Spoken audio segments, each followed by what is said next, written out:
they saw my South African passport and said, "Welcome to paradise." It was like landing in a situation that resembled, for me, Guantanamo Bay. It was dogs and barbed wire, concrete walls, cages that we were put through. And so tell me about that experience. I've read a number of accounts and I've kind of come to understand that it was quite a harrowing experience. I was grabbed by 2 Israeli soldiers, brutal in our handling. My hijab was denied from me. I was taken for strip search, and there they realized that I'd had a bilateral mastectomy, and they thought it was really hilariously funny. So they do everything that they can to humiliate you. They said, "Well, you're a terrorist. I have special shoes because I have been paralyzed before." They accused me of hiding some stuff in the sandals. So I was wearing this like undergarment t-shirt with no hijab in front of the male team that I was just on, my fellow flotilla members, who were so embarrassed and they had no idea whether to look at me and empathize or just, not look at me. But at that point I made up my mind that I would just walk proudly, that I would stand tall and walk proudly and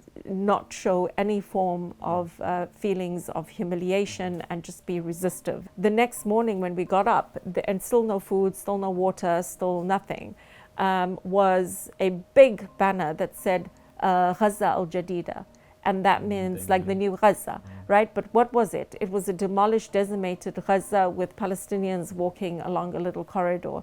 I mean, I shared a cell with Greta.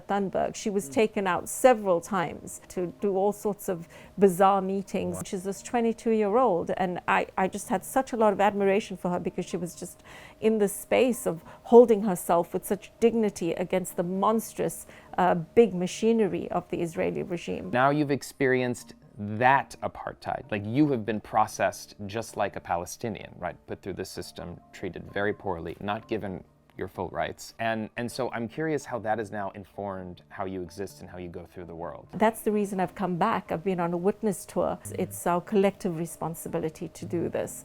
And part of that collective responsibility is bearing witness. It's not just about breaking the siege by sea, it's also by land.